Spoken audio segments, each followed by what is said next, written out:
దిగి వచ్చి మబ్బులతో వెయ్యాలి మన పందిరి.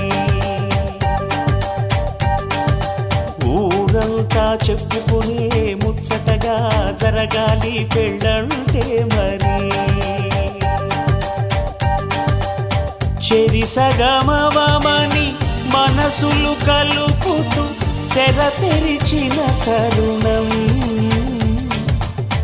ఇది వరకెరగని వరసలు కలుపుతూ మురిసిన బంధు జనం. మా ఇళ్ళలేత మా వెళ్ళ తోరణాలన్నీ పెళ్లి శుభలేఖలే. అక్షింతలేసి ఆశీర్వదించమను పిలుపులైన వీగాలులే. ఆకాశం దిగి వచ్చి మబ్బులతో వెయ్యాలి మన పందిరి.